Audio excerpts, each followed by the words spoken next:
Hey, food friends, and welcome to the Food Founders Podcast. Whether you're looking to get on your very first store shelf or you're looking to grow your national or even international food brand, this podcast is going to teach you what it really takes to launch, grow, and scale a packaged food brand. Hear the food founder journeys of brands growing in their industry so you can fast track your food business success. I'm your host, Ainsley, and this is the Food Founders Podcast. Hello, food friends, and welcome to the Food Founders Podcast. I'm your host, Ainsley, and today I am thrilled to have Natalia Barr, the founder of Empowered Cookies, on the show. Natalia, welcome to the Food Founders Podcast. Thank you. I'm really excited to have you on here and have you share a little bit of the story and the journey of Empowered Cookies, how you got to where you are, and kind of the good, the bad, and the ugly of the journey of having a food company. So maybe we can just kick it off. Can you just talk to us a little bit about what is Empowered Cookies all about and who do you serve? Yes. So the Empowered Cookie is a soft-baked, chewy, fluffy, moist cookie that also is gluten-free and is grain-free and is vegan and plant-based and is sweetened with coconut nectar, so there's no cane sugar in it. So we really serve allergen-friendly folks, and we serve people who want to live a low-carb lifestyle. So if you are a foodie who wants to satisfy your palate, but you're like, I'm trying to stay as healthy and fit, manage my figure as much as possible during quarantine, not trying to do the quarantine 15, then these cookies are for you. My whole goal was to put all the checks in the boxes, and the industry is always like, well, you can't have your cake and eat it too. And I was like, no, I think we can have our cookies and eat them too. We can absolutely love what we eat and feel like, you know, this was totally good for my body. I woke up, I had a cookie for breakfast, and I feel good about it. So that's our goal. I'm totally on board with that goal. You know, if I can have cookies and not feel guilty about it, sign me up. Sign me up. I'm there with you. Exactly. What led you to start this? I'm assuming you're a cookie lover. You know what? I'm a sweet tooth lover. I have a raging sweet tooth, and it's been a quote unquote problem my whole life. And so it's interesting now that I made a career out of my sweet tooth and that I was a Girl Scout growing up, and now I'm like a grown scout in my adulthood and peddling cookies, but that are, you know, truly good for you. And the Empowered Cookie launched because I had a problem where I was like nothing on the shelf for myself, or at the time I was a private chef for people with food allergies and athletes and those wanting to, you know, excel in their careers in the athletic world, and who I was cooking for. And so we couldn't find anything that was packaged that they could have with, you know, going out the door, either with their coffee in the morning or pre-workout, post-workout. And so I started coming up with gluten-free, grain-free cookies and snacks that were low inflammatory. And so that's where I got the ingredients, because we use almond meal and flax meal instead of like flour for the base, and we use coconut nectar instead of sugar. And so I started playing around with all these alternative ingredients that people really want to put in their body. We're just like, how do you get this in a yummy, convenient form? And I came up with the Empowered Cookie, and I, you know, kept seeing this space on the shelves in grocery stores where I was like, there's nothing like this. And everything I'm trying literally tastes like cardboard. It literally tastes like you have had it in your glove compartment for 6 months, or you sat on it, or it went to space and back, and it's just not good. And it's insulting for people who, especially if you have food allergies, it's hard enough finding something that you love to eat that fits with your diet. And so I really wanted to give people that satisfying feeling with the mouthfeel with desserts, but also feel like they could eat it and it fits within their dietary means.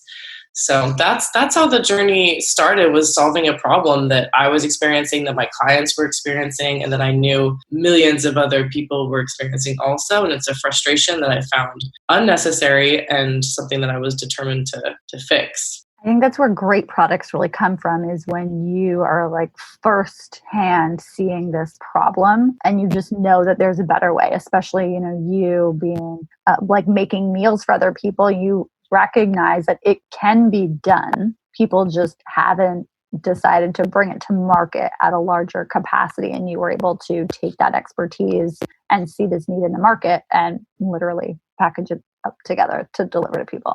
Totally. There's a level of settling that consumers think they have to do in all industries. And in the food industry, people are told you just can't have both. You have to make a compromise. You have to sacrifice taste and texture if you want to eat healthy. And I completely disagree. And I wanted to build a product that embodied that, debusting of that myth that no, this here Empowered Cookie is all of those things. And so let's all level up our snack. And hopefully those companies producing cardboard will be like, yeah, we're behind the times. We need to step it up or stop using resources and making bad products out of them. One or the other. Mm-hmm. Absolutely. So, we talked about this a little bit before, the fact that being a founder in any area, and especially the food industry, there's a lot of pros, cons, there's a lot of hurdles along the way.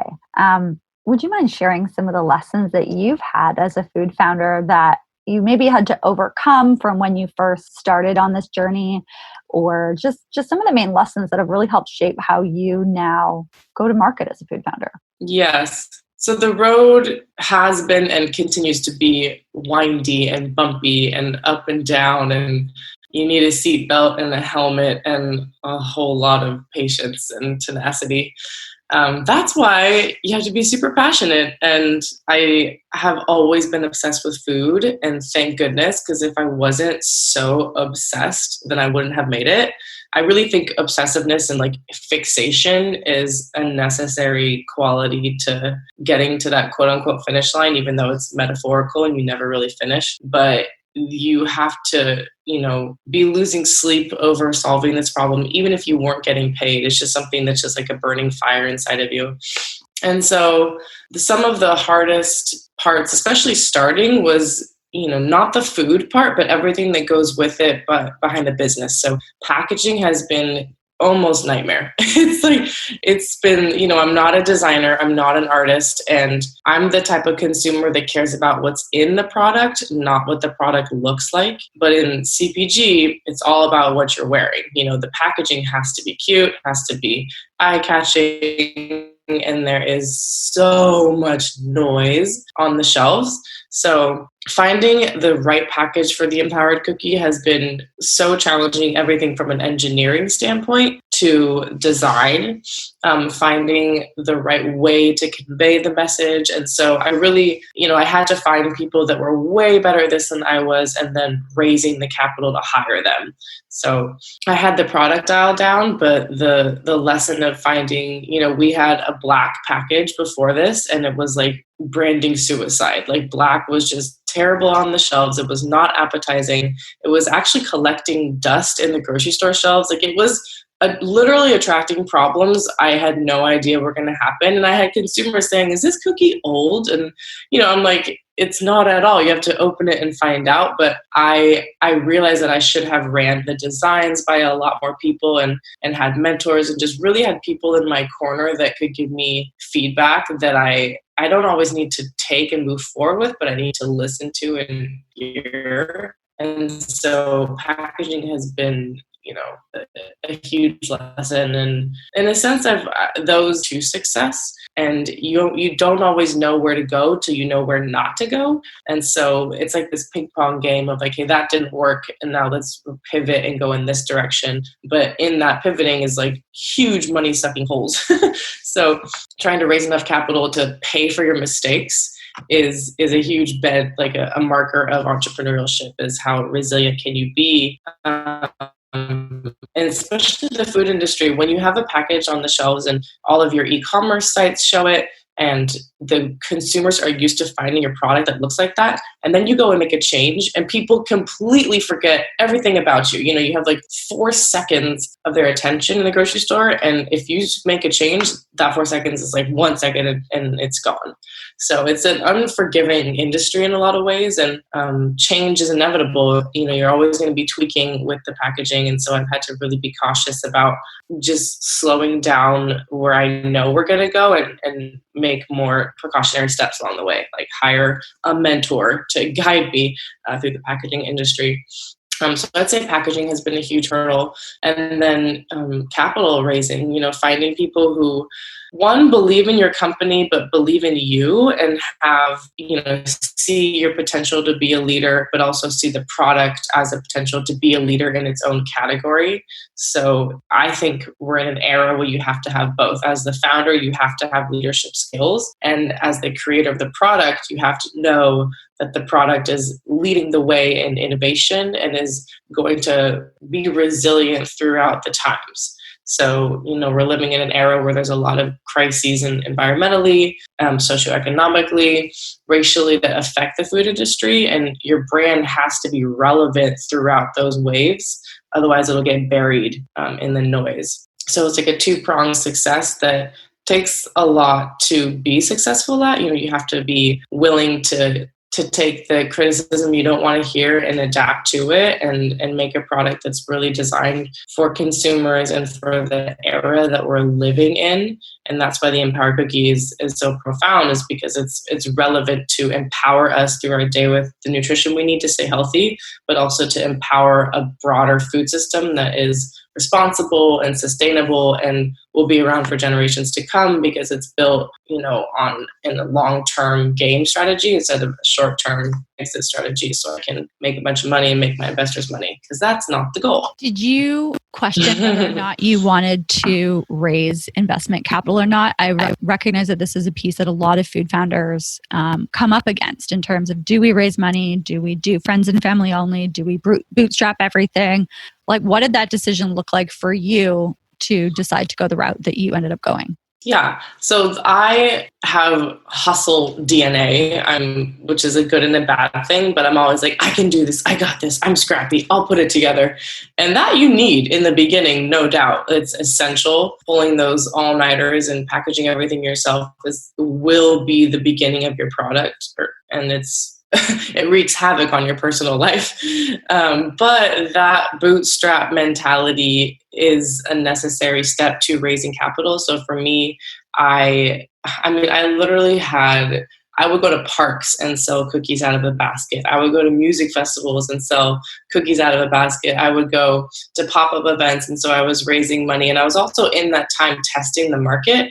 I was being like, oh, this is the most popular flavor. People love this. And I was getting feedback about what people thought about cookies. So I was, yes, raising money, but also hearing, the kind of the direction I should take as far as the flavors and texture. Because I am not, this product is, yes, it's for me, but it's more for consumers. And so I needed to do sort of like some field work. So I raised my own capital, like $10,000, not very much. And that's not like, oh, I have $10,000, I'm going to use it. It was like, I have $100 today, I'm going to buy some almond meal. And of course I happen to choose the most expensive ingredients on the planet, right? It was like flour and sugar are pennies on the dollar, but I'm using almond meal and coconut nectar. It's like, I'm draining like my college fund for my future kids on my ingredients. And so I turned to my family. I raised like $5,000 through my grandmother in order to get my first packaging run. And then I turned to my community of people who I used to cook for, who believed in me. And so in my phone, I had people that I could call. And if I just had the guts to ask, I really believe that if you never ask, the answer will always be no. And so I'm not too proud to beg. I think if you believe in your mission enough, you'll do whatever it takes. And it's not like I'm asking for money from me. I'm asking for money to fulfill the mission so I could feed more people. And when I bring that value I'm bringing into the conversation, I'll dress up as a clown and juggle around and ask for money. I'll do whatever it takes. And I'm not too shy to say that or do that. And so that's because I believe so much in what I'm bringing and how, in the way in which we're feeding people and the ripple effects of a positive, responsible food system. So, finding people who believed in that, finding investors. Because anytime you raise capital, you will be giving away part of your business for that money. So that exchange is a personal, near and dear decision where it's like, who is worth the like blood, sweat, and tears I put into this business. The years of not sleeping, the years of cooking, the years of working, Friday night, Saturday night, Sunday night, like who's worth that sacrifice I've made, and do our values align? So I'm still in friends and family rounds right now. I've raised less than $1 million. And I've got, we're national. And so you can do a lot with scrappy hustle DNA. You'll make a little go a long way. And I feel like that investors really want to see that. They want to see how savvy you are, how frugal you are, and your level of sacrifice and what you're willing to do and go the distance. And so if you can illustrate that you're creative enough and resourceful, then I feel like those, like, I don't want to pitch to VCs. I would love to avoid raising as it's glamorous and sexy to say I raised millions of dollars. Every business owner wants to say that, but in reality, what you had to give up to get there, for me, it's not worth it right now.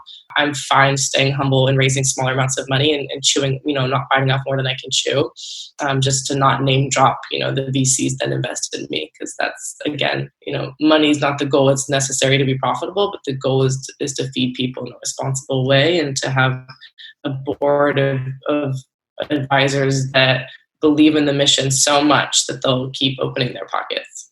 Yeah, I think what you touched on there is really interesting in terms of when you're so committed to the purpose, you're going to go and do what needs to be done. It takes away that pride that some food founders might have. It takes away that ego.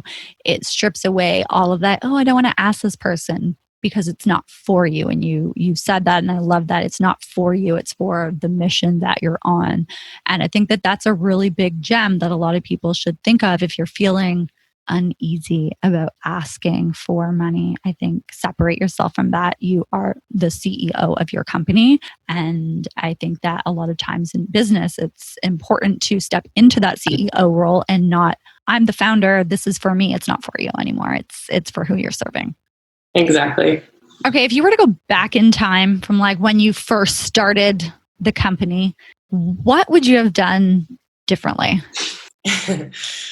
Looping back to money, I would have raised more money before I got the wheels in motion, because what happened is I had come up with the recipe, I had raised a little money, I had packaging, and the wheels started turning and I started getting more orders than I could handle. And it got out of control too quickly before I had a strong foundation, before I had accounting. Like I was selling all these cookies and then I was getting paid and I was like, oh God, I need to track if I'm getting paid the right amount. And so like, it's a lot harder to backpedal and clean up and it's also not a good look. You're going to go and raise money and you'd be like, yeah, don't look at these years. I didn't really have it down.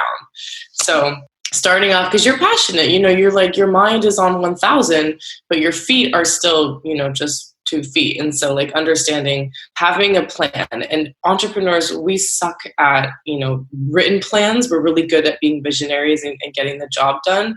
But when it comes to like having a roadmap and the amount of money it's realistically going to take to get that done, and that's a lot more than we ever think. We always need more time. We always need more money. We always need more manpower. And so trying to be as like overthinking about that, I wish I had been in that mode, but I was in the like, I got this mode. And so it created a lot of fires to put out, and I wasted money and I wasted time. And my whole point was to like, be quick and to be savvy, and it really backfired on me. And so I wish I had raised more money in the beginning to hire people to do the things that I ended up taking on, like packaging, which ended up being a total nightmare. And so having mentorship in the beginning, even just one person, like my mom was my mentor. Bad idea. My mom's always going to tell you what you want to hear. You're doing great, sweetie. Keep going. Like, not helpful. And so having people tell you what you don't want to hear, but you need to hear, that tough love. And it's really going to save you time, save you money, and help you learn in the earlier phases so you can jump over those pitfalls that other people have stepped in. And so, yeah, I wish I had hired people that were better at things than I was, and delegated, and also reached out. Like I should have asked more entrepreneurs in the CPG industry, like what they thought. I was kind of shy. I was like, oh, they're busy. I don't want to bother them. And who cares?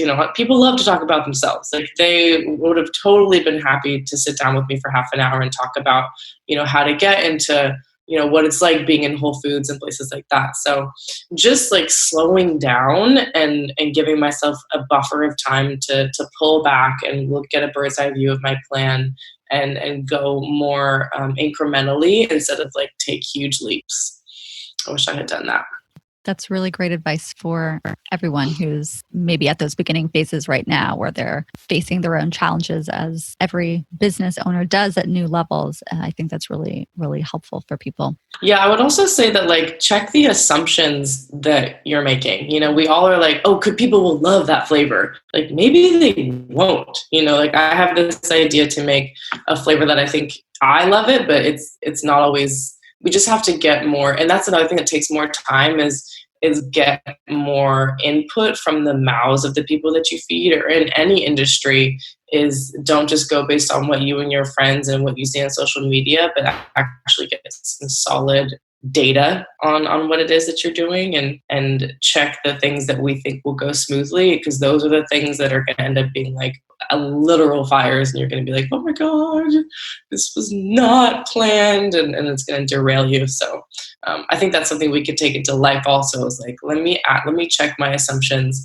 and validate them. Because those can be really costly pieces to figure out down the road too. You go to market with a flavor that you think is going to be hot and consumers are not into it. That's a whole lot of time, money, and energy that you just spent that you now need to, go back and make up, or that you could have invested somewhere else. Like, you could have doubled down on a different flavor or your number one selling SKU to begin with. So I think that's really sage advice for people. I was just going to say that you're not sitting on like 10,000 bags for that flavor. And you're like, no one's buying this. How do I repurpose this? Yeah, you can't. Yeah, no, that's where it's that liquidation sale, make up whatever you can and close that chapter. Right. That's the chapter you burn. Yeah, exactly.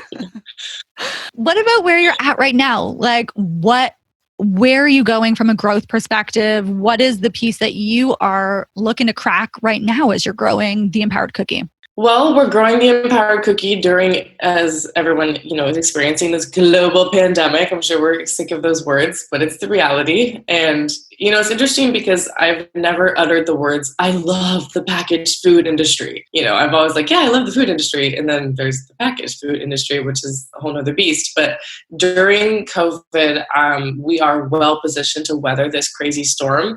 More people are shopping online for prepackaged foods than ever. So growing it with that mentality that channels are opening up and we need to intersect with our consumer before she gets there. Our demographic is 80% plus female, buying for her household, buying for her and her partner, buying for food allergies she experiences. And so our strategy has been going to unconventional retail, going to lifestyle places where a consumer hangs out. So she's at Soul Cycle, she's at the juice bar, she's at the coffee shop, meeting her there. And so given that those places are closed for the foreseeable future, where can we go, aka pivot, which is another word I'm just so sick of, but it's such a good little dance to pivot. And so we actually had plans to launch a ice cream cookie this summer and bring it into retail stores and brick and mortar, like even ice cream parlors. And that whole plan crumbled before our eyes as ice cream places aren't open. And so, we're really driving e-commerce right now, which thank goodness is showing growth. And the Amazon beasts of the world is where, we're finding new customers. And so the goal is to be, we sell in QVC, we sell off our website, we sell, we are always like putting ads up on social media and trying to garner more eyes and help people see like, this is what differentiates us from other cookies in our category. Is this mission that we're on is to bring like ethical, responsible qualities to the cookie category. Taking a classic sweet dessert that we all love and making like healthifying it in this yummy foodie way. But, the hurdles I'm facing now is, again, funding that mission while our investors, most people with capital, are holding onto their chips and they're pulling them in and thinking about themselves, understandably. And so here comes your hustle DNA, trying to be really resilient and creative. And what can I do to raise money during a time when there's less money like flowing through the pipes? And also products that were retail necessary, like an ice cream cookie. I'm not really trying to ship ice cream cookies through the freight in summer. It would be like there's a lot more logistics that go on with like launching that. And so, the hurdles are, again, like the foundations of what makes your business tick, raising that kind of money that people will believe that when we're done living in a COVID environment, that this product is going to shine through and through. And if something like this happens again, we will be able to come out on top. I mean, I feel like another thing that is so essential to being an entrepreneur, whether you're living, during a pandemic or not, is the knowing of like, the path that we've chosen is not, it might not be blazed before. It might be really, you have to do a lot of bushwhacking. You're going to have to do a lot of like closing your eyes and trying to find your way in the dark. And so that's that level of, it's a combination of like gut feeling and instinct, and then like data. And so the entrepreneurs that really succeed, who can use that left and right brain and be innovative enough to like take times like this as an opportunity and see problems as a chance to shine and find the lanes that are empty and try to fill those. And so like, what do people need right now? We need humor. We need delicious food. We need joy. We need sarcasm. We need laughter. We need all those things. And so how can we build those into our brands? How can we, with the Empowered Cookie, how can we make eating healthy sexy again? Like no more cardboard boredom. Done with it. I want to eat some like yummy food. And so like the emotionality of food is something that I try to ride with in the Empowered Cookie, and all industries have that is how to like pull on your heartstrings, whether as a delicious cookie that you crave or as a brand that you're like, oh my God, yes, finally somebody gets it. And the Empowered Cookie is an extension of the values of like compassion, and that's also the values of life is short, so let's live it well, let's eat really good food. So the intersectionality of where, our values collide is where the Empowered Cookie lives. And that's something that builds resilience into the brand in and of itself, is no matter what we're going through, we all need to eat and we all are craving happiness and comfort.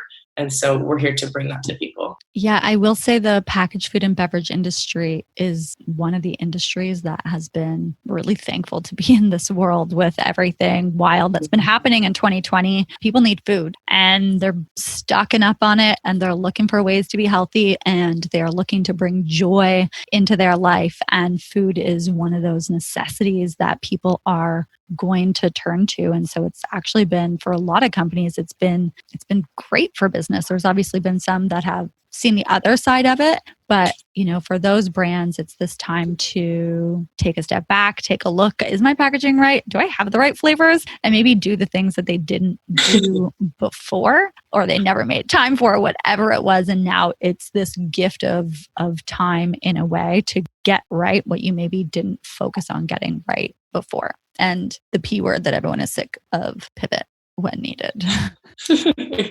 Absolutely. That's true. For anyone who is just starting out on their food founder journey right now, or maybe in that messy middle area, what's a piece of advice that you have for them?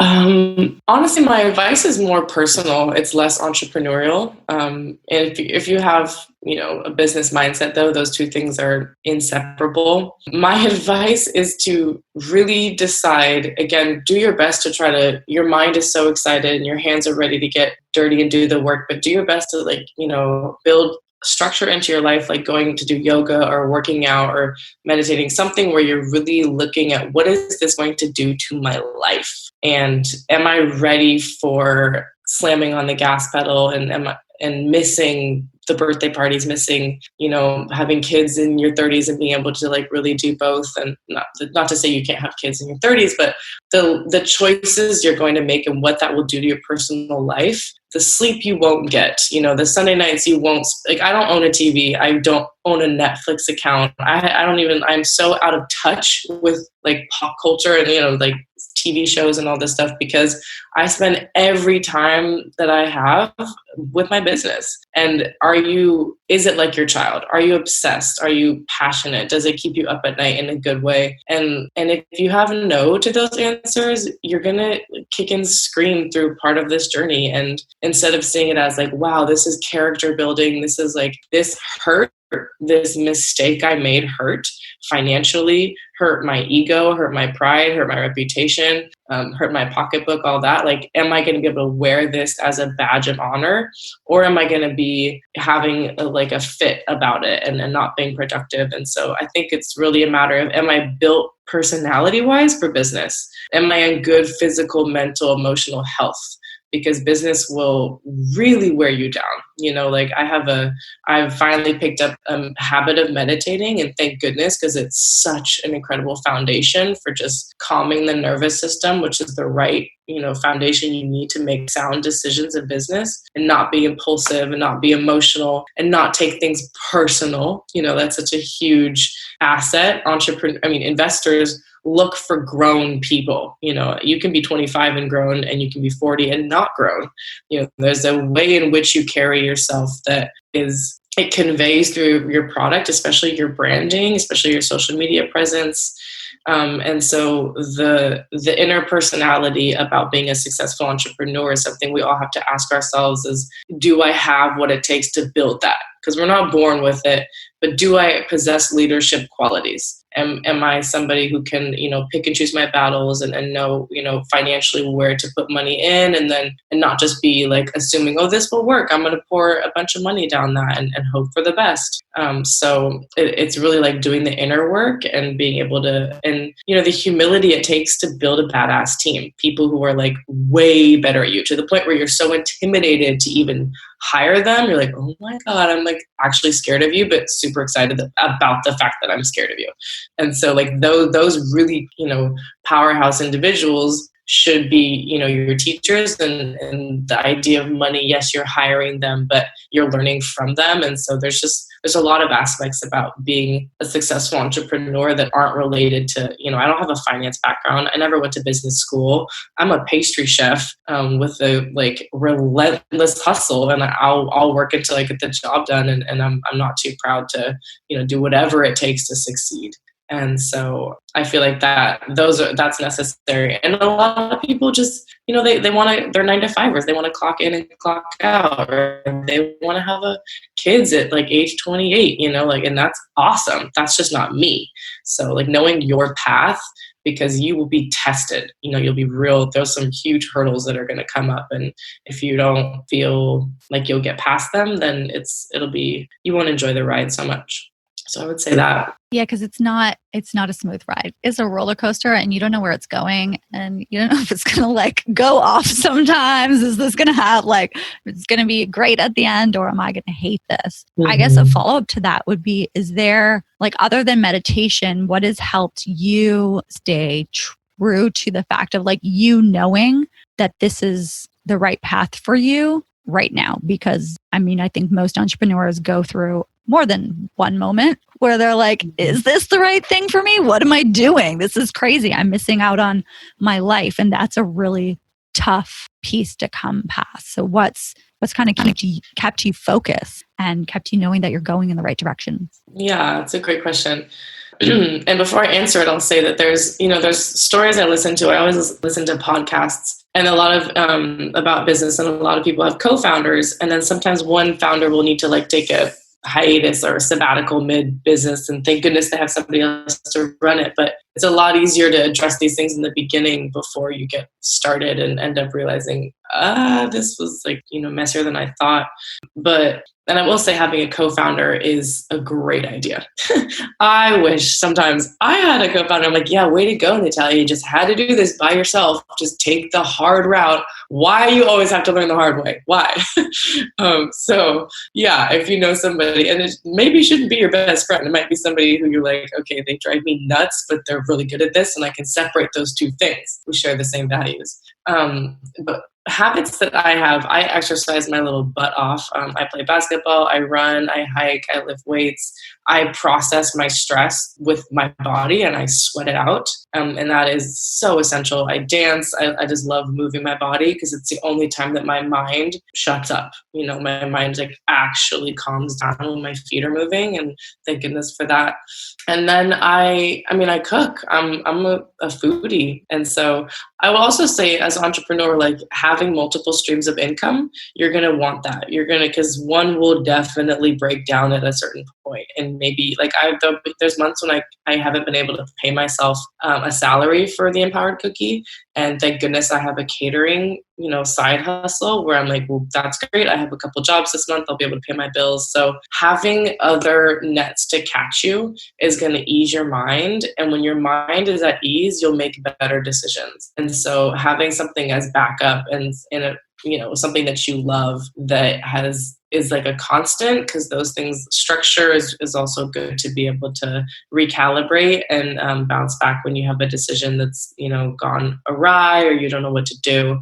Knowing that you'll be able to personally take care of yourself financially it really eases my mind. Just like overall well-being, do carve out. There's so much social time you won't get in. But choose what's important to you and, like build that, your community. Because I will say I hate to think that I, do regret and don't look at things as a learning lesson, but I do regret not building my friendships earlier on. 35, and there's years I spent just, doing tasks that I could have hired other people to do, but I wasn't raising enough money. And I'm not a Silicon Valley VC. I'm a real down to earth baker. And so like I move at a different pace. And because of that, I always said, I don't have time to hang out. I don't have time for this. And I do wish that I had, because I do have time. I'm just compulsive. This doesn't have to get done by this date. I'm just being an overworking American. And so like having people in your life that are like, you don't have a choice. I'm coming to get you. You worked all weekend. I know you need to eat. Let's go get a drink and get some food. So don't be able to check yourself and surround yourself with people who will be honest with you and not just tell you what you want to hear. Yeah, I think that's really important. Having that network is really, really key for your long-term success and just taking care of you as an overall human being. Business is part of it, but we need to take care of ourselves as a whole. Yeah, burnout is a real thing, and no one's creative in burnout mode. No. And when an investor smells burnout, they run, so it's like there's a lot of reasons to truly take care of yourself, and you want to glow, you want to shine, you want to hustle, but you definitely, that emanates when you're hitting that breaking point. And so being able to steer yourself away from it before it happens is where your network and your community are going to come in handy. All right, before we go, can you please tell us where can people find the Empowered Cookie? I would love to. I love feeding people. So come to our website, empoweredcookie.com. There's all sorts of discounts. You sign in, you get a discount, and then we'll follow up with your first order with a 20% discount. And there's yummy, drool-worthy food porn on there of cookies, and it's a great place to like satisfy your sweet tooth. So empoweredcookie.com, and you can go to Instagram, empowered.cookie, and then there's always, we do airings on QVC that we'll post up there. So if you are a QVC shopper, which surprise, it's been a really great channel for us to reach new consumers. At first I was like, QVC is like, they sell like vacuums and blow dryers, like not cookies, but it's been great. So go to QVC if you're there. If you are, in a natural food store, we're in hundreds of natural food stores and growing. And then do I or do I not send you to Amazon? I don't know. I have some moral bones to pick with Amazon. However, I do understand that most people are shopping there and you're trying to get that free shipping. What can I buy? So we are on Amazon, and for better, for worse, and you can find us there as well. Awesome. Natalia, thank you so much for sharing your journey of building Empowered Cookies. You've dropped so many great knowledge bombs for everyone in here, and I'm sure this is going to help people as they are on their journey to growing their food business. So thank you so much for sharing all of this, and I can't wait to continue to watch you grow. Thank you. Thanks for having me. The Food Founders Podcast is brought to you by the Fab Growth Academy, the online hub for driven food and beverage business owners that want to get on more shelves, get into more homes, and really grow their food business. Inside the Fab Growth Academy, Fab standing for food and beverage, you'll have unlimited access to tools, resources, and training from myself and my food friends. So if you know you have a great product, let's work on building the business side of things so that more people can enjoy it and you can make the impact I know you want to make with your business. The Fab Growth Academy is now open, so hop on over to growmyfoodbrand.com to join me and your fellow food founders inside the Fab Growth Academy. I cannot wait to see you in there and help you grow your business.